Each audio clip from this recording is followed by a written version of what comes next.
প্রিয় বন্ধুরা, ভোটার তালিকায় বিশেষ নিবিড় সমীক্ষা শুরু হয়েছে। বিহারে অলরেডি চলছে। সেখানে প্রাথমিক অবস্থায় 52 লক্ষ মানুষের নাম বাদ গিয়েছিল। পরবর্তীকালে সেটা 56 লক্ষ ভোটারের নাম বাদ গিয়েছে। তা নিয়ে বিভিন্ন রাজনৈতিক তরজা চলছে, সুপ্রিম কোর্টে মামলা হয়েছে এবং ধীরে ধীরে হয়তো পরবর্তীকালে ভারতের অন্যান্য রাজ্যেও এই ভোটার তালিকার যে বিশেষ নিবিড় সমীক্ষা শুরু হবে। এর মধ্যেই পশ্চিমবঙ্গে কিন্তু সাধারণ মানুষ যেমন ডকুমেন্টস বা নথি জোগাড়ে ব্যস্ত হয়ে পড়েছেন, তেমনই কিন্তু শুরু হয়েছে রাজনৈতিক তরজা। মুখ্যমন্ত্রী মমতা ব্যানার্জি তিনি গত সোমবার তিনি একেবারে সতর্কবার্তা দিয়েছেন বিএলওদের উদ্দেশ্যে যে কারো নাম যেন বাদ না পড়ে, রাজ্য সরকারি কর্মী হিসেবে তা নিশ্চিত করতে হবে। তার ঠিক একদিন পরে রাজ্যের বিরোধী দলনেতা শুভেন্দু অধিকারী তিনি সাংবাদিক সম্মেলন করে, সাংবাদিক বৈঠক করে দাবি করলেন যে ভোটার তালিকা থেকে অবৈধ এবং ভুয়ো ভোটারের নাম বাদ যাওয়া কেউ আটকাতে পারবে না। মমতা ব্যানার্জিকে একবার চ্যালেঞ্জ ছুড়ে দিলেন। তো শুভেন্দু অধিকারী আর কি বললেন সেটাই বিস্তারিত আলোচনা করব। আনন্দবাজার অনলাইন একটি প্রতিবেদন করেছে, তার হেডলাইন স্ক্রিনে দিয়ে দিচ্ছি, সেখান থেকে আমি কিছু জিনিস তুলে ধরবো এবং আলোচনা করব। হেডলাইন যেটা করেছে আনন্দবাজার অনলাইন, আমি বলছি নাম বাদ যাবে। ভোটার তালিকার নিবিড় সমীক্ষা প্রসঙ্গে মমতার বার্তাকে চ্যালেঞ্জ শুভেন্দুর, তোপ মুখ্য সচিবকেও। মমতা ব্যানার্জি যে বলছেন যে কারোর নাম বাদ না যায় যেন, আর শুভেন্দু অধিকারী চ্যালেঞ্জ করছেন যে আমি বলছি নাম বাদ যাবে। এবং সেই সঙ্গে শুধু মমতা ব্যানার্জিকেই চ্যালেঞ্জ করেননি শুভেন্দু অধিকারী, তিনি সেই সঙ্গে মুখ্য সচিবকেও কিন্তু তোপ দেখেছেন। বিরোধী দলনেতার অভিযোগ, তৃণমূলের পরামর্শদাতা সংস্থা আইপ্যাক প্রতিটি বিধানসভা কেন্দ্রে অনেক ভুয়ো নাম ভোটার তালিকায় ঢুকিয়ে রেখেছে। এই সব ভোটারের কোনো অস্তিত্ব নেই বলে শুভেন্দুর দাবি, বিরোধী দলনেতা শুভেন্দু অধিকারীর দাবি। ভোটার তালিকার বিশেষ নিবিড় সমীক্ষা ঘিরে আরও বাড়ল রাজনৈতিক উত্তাপ। মুখ্যমন্ত্রী মমতা ব্যানার্জিকে চ্যালেঞ্জ করার ভঙ্গিতে বিরোধী দলনেতা শুভেন্দু অধিকারী বললেন, পশ্চিমবঙ্গের ভোটার তালিকা থেকে অনেক নাম বাদ পড়বেই। সোমবার মুখ্যমন্ত্রী সতর্ক বার্তা দিয়েছিলেন বিএলওদের উদ্দেশ্যে, কারো নাম যেন বাদ না পড়ে, রাজ্য সরকারি কর্মী হিসাবে তা নিশ্চিত করতে হবে। কিন্তু মঙ্গলবার আবার তার পাল্টা হিসাবে সাংবাদিক বৈঠক করে শুভেন্দুবাবু দাবি করলেন যে ভোটার তালিকা থেকে অবৈধ ভুয়ো ভোটার বাদ যাওয়া কেউ আটকাতে পারবে না। বিজেপি রাজ্য দপ্তরে সাংবাদিক বৈঠক করে শুভেন্দুবাবু মঙ্গলবার বলেন, মুখ্যমন্ত্রী বলছেন কোনো নাম বাদ যেতে দেবেন না, আমি বলছি নাম বাদ যাবেই। শুভেন্দু অধিকারী একবার চ্যালেঞ্জ করছেন যে নাম বাদ যাবেই। মুখ্যমন্ত্রী বলছেন কোনো নাম যেন বাদ না যায়, আর শুভেন্দু অধিকারী আবার চ্যালেঞ্জ করছেন যে নাম বাদ যাবেই।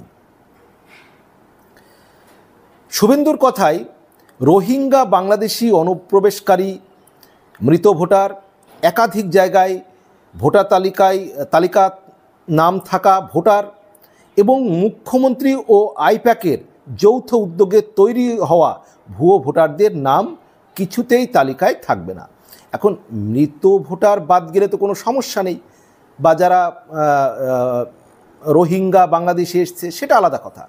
কিন্তু এই যে মৃত ভোটার বাদ দিতে গিয়ে, রোহিঙ্গাদের বাদ দিতে গিয়ে, বাংলাদেশি অনুপ্রবেশকারীদের বাদ দিতে গিয়ে যারা প্রকৃতই ভারতের নাগরিক তাদের নাম যখন বাদ চলে যাবে সেটা কেমন হবে?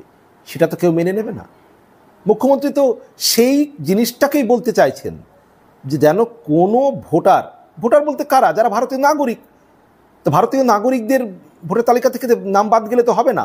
এখন যারা মৃত ভোটার তাদের নাম বাদ যাওয়া নিয়ে তো কারো কোনো সমস্যা নেই, কিন্তু শুভেন্দু অধিকারী সেটাই বলছেন যে কি রোহিঙ্গাদের নাম বাদ যাবে, মৃত ভোটারের নাম বাদ যাবে, বাংলাদেশি অনুপ্রবেশকারীদের নাম বাদ যাবে। কিন্তু বাংলাদেশি অনুপ্রবেশকারী সেটারও কিন্তু সঠিকভাবে প্রমাণ হওয়া প্রয়োজন।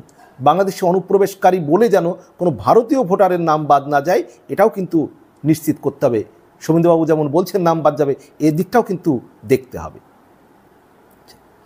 আর কি বলছেন, একাধিক জায়গায় ভোটার তালিকা নাম থাকা ভোটার এবং মুখ্যমন্ত্রী ও আইপ্যাকের যৌথ উদ্যোগে তৈরি হওয়া ভুয়ো ভোটারের নাম কিছুতেই তালিকায় থাকবে না। মানে বলতে চাইছেন মুখ্যমন্ত্রী এবং আইপ্যাক মিলে ভুয়ো ভোটারের তালিকাতে নাম রেখেছেন।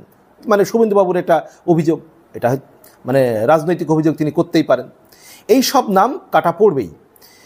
বাংলাদেশি অনুপ্রবেশকারী বলতে তিনি কাদের বোঝাতে চাইছেন সে ব্যাখ্যাও বিরোধী দলনেতা স্পষ্ট দিয়েছেন।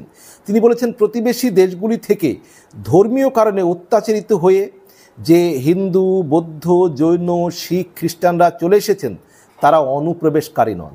মানে যারা মুসলিম বাদে যারা এসেছেন শুভেন্দুবাবুর কথা অনুযায়ী তারা তো অনুপ্রবেশকারী নন, তারা সিএর মাধ্যমে বৈধ ভারতীয় নাগরিকত্ব পাবেন।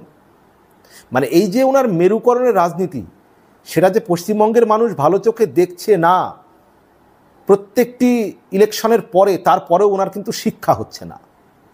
যাই হোক, বিরোধী দলনেতার অভিযোগ, তৃণমূলের পরামর্শদাতা সংস্থা আইপ্যাক প্রতিটি বিধানসভা কেন্দ্রে অনেক ভুয়ো নাম ভোটার তালিকায় ঢুকিয়ে রেখেছে। এই সব ভোটারের কোনো অস্তিত্ব নেই বলে শুভেন্দুর দাবি।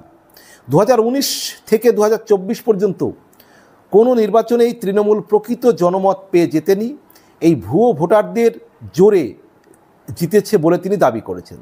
তো তৃণমূল যদি ভুয়ো ভোটারের মানে এই সমর্থন পেয়ে জিতে থাকে, তাহলে ভারতেও তো সেই নির্বাচন হয়েছে এই ভোটার তালিকাতেই 2024-এ 2019-এ। তাহলে কেন্দ্রের যে সরকার রয়েছে সেই সরকার কিভাবে মানে কাদের ভোটে তাহলে আছে? যদি বাংলার মুখ্যমন্ত্রী ভুয়ো ভোটারদের জোরে যেতেন, তাহলে কেন্দ্রের সরকার কোন ভোটারদের জোরে জিতেছেন সেটাও তো ক্লিয়ার করে বলার দরকার শুভেন্দু অধিকারীর। 2014 থেকে 2024 পর্যন্ত 10 বছরে রাজ্যে 80টি বিধানসভা কেন্দ্রে 30% ভোট বৃদ্ধি হয়েছে, মানে এটা দাবি করছেন শুভেন্দু অধিকারী। এই বৃদ্ধি অস্বাভাবিক বলেও তিনি অভিযোগ করছেন। বিশেষ নিবিড় সমীক্ষায় এই সব গরমিল ধরা পড়ে যাবে বলে বিরোধী দলনেতা মন্তব্য করছেন। ভোটার তালিকার সমীক্ষা তথা সংশোধনের জন্য বুথ লেভেল অফিসার অর্থাৎ বিএলও নিয়োগের ক্ষেত্রে পশ্চিমবঙ্গে অনিয়ম চলছে বলেও শুভেন্দু অধিকারী দাবি করেছেন। তিনি বলেছেন যে এগরায় তৃণমূল বিধায়ক তরুণ মাইতির কথা অনুযায়ী এগরায় মহকুমা শাসক তথা ইআরও 84 জন আইসিডিএস এবং আশাকর্মীকে বিএলও হিসেবে নিয়োগ করেছেন।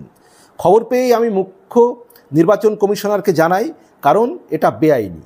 যে বুথে স্থায়ী সরকারি কর্মী রয়েছেন সেখানে অস্থায়ী বা আংশিক সময়ের কর্মীদের বিএলও হিসেবে নিয়োগ করা যায় না। শুভেন্দুর অভিযোগ, ইআরও নিয়োগের ক্ষেত্রে পশ্চিমবঙ্গ সরকার মানছে না কেন্দ্রীয় নির্বাচন কমিশনের দেওয়া নির্দেশিকা। বিরোধী দলনেতার কথায় গোটা দেশে এই নির্দেশিকা জারি রয়েছে যে মহকুমা শাসক ছাড়া অন্য কেউ ইআরও হতে পারবেন না, কিন্তু এখানে মুখ্য সচিব সেই নির্দেশিকা লঙ্ঘন করছেন। সে বিষয়ে অভিযোগ জানিয়েছি, মানে শুভেন্দুবাবু বলছেন। ইতিমধ্যেই কোন কোন এলাকা বা জেলা থেকে এই সব অনিয়মের খবর তিনি পেয়েছেন তাও শুভেন্দু বাবু উল্লেখ করে দিয়েছেন সাংবাদিক বৈঠকে। শুভেন্দুর কথায় ভাবছে আরিজ আফতারের মানে প্রাক্তন মুখ্য নির্বাচনী আধিকারিক জমানা বোধ হয় এখনও চলছে, সব ম্যানেজ হয়ে যাবে, এবার আর হবে না। ভোটার তালিকায় ভুয়ো এবং অবৈধ ভোটারদের নাম প্রসঙ্গে শুভেন্দুবাবু বলেন, মমতা বন্দ্যোপাধ্যায় এদের রাখতে চান, কমিশন এদের কাটতে চায়, বিজেপি চায় এদের নাম বাদ পড়ুক এবং ত্রুটিমুক্ত ভোটার তালিকা তৈরি হোক। এদের নাম ভোটার তালিকায় আমরা থাকতে দেব না। বিজেপি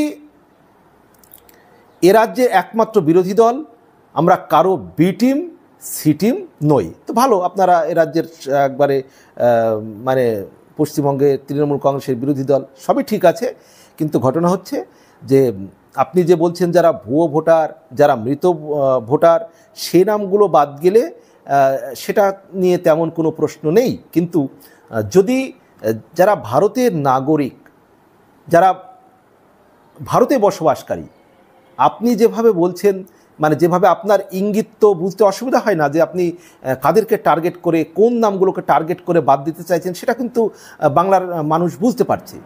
কিন্তু যদি সাধারণ কোনো ভোটারের নাম বাদ যায়, সেটা আপনি যেভাবে বলছেন ভোটারের নাম বাদ যাবে, আর মুখ্যমন্ত্রী বলছেন যে কোনো ভোটারের নাম যেন বাদ না যায়, এই জায়গায় মানুষ কিন্তু যদি সাধারণ মানুষের বা অর্থাৎ সাধারণ ভোটারের নাম বাদ যায়, তখন কিন্তু শুভেন্দুবাবু আপনার কথায় কেউ আর গুরুত্ব দেবে না, আপনার কথা কিন্তু বাংলার মানুষ মেনে নেবে না। সাধারণ মানুষ যদি হয়রানি হয়, তাদের যদি নাম কাটা যায়, তারা যদি এর ফলে হেনস্থার শিকার হয়, সেটা কিন্তু কেউ ভালো চোখে নেবে না। আর এইভাবে এই মেরুকরণ করে আপনার দলের বা আপনার কতটুকু রাজনৈতিক সাফল্য যা আসবে, সেটা কয়েকটি ভোটে তার প্রমাণ পাচ্ছেন, এবারও হয়তো তার প্রমাণ আরও পেয়ে যাবেন। প্রিয় বন্ধুরা, এ বিষয়ে আপনাদের কি মতামত রয়েছে অবশ্যই জানাবেন। ভালো থাকবেন, সবার জন্য শুভকামনা।